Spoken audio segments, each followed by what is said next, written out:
സംസ്ഥാനത്തെ സ്വകാര്യ സ്ഥാപനങ്ങളിലെ രാസലഹരി ഉപയോക്താക്കളായ ജീവനക്കാർക്ക് ഇനി പണി പോകും. ജീവനക്കാർക്കിടയിൽ പരിശോധന നടത്തി പിടിക്കപ്പെടുന്നവരെ പിരിച്ചുവിടാനുള്ള പദ്ധതിയിൽ ചേർന്ന് പ്രവർത്തിക്കാൻ പോലീസും സംസ്ഥാനത്തെ സ്വകാര്യ സ്ഥാപനങ്ങളും തയ്യാറെടുക്കുകയാണ്. ജീവനക്കാരുടെ രക്തം, മുടി എന്നിവയുടെ പരിശോധനയിലൂടെ രാസലഹരി ഉപയോഗം തിരിച്ചറിഞ്ഞ് നടപടിയെടുക്കാനാണ് തീരുമാനം.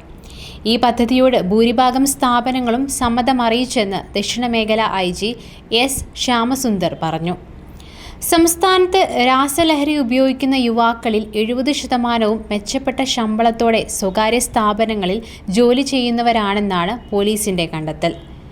ഇവർക്ക് തടയിടാനായാൽ സംസ്ഥാനം നേരിടുന്ന രാസലഹരി ഭീഷണിക്ക് ഒരു പരിധിവരെയെങ്കിലും പരിഹാരം കാണാനാകുമെന്നാണ് പോലീസിന്റെ കണക്കുകൂട്ടൽ.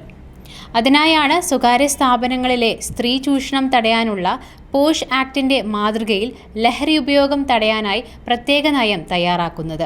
ഘട്ടം ഘട്ടമായിട്ടായിരിക്കും പദ്ധതി നടപ്പാക്കുന്നത്.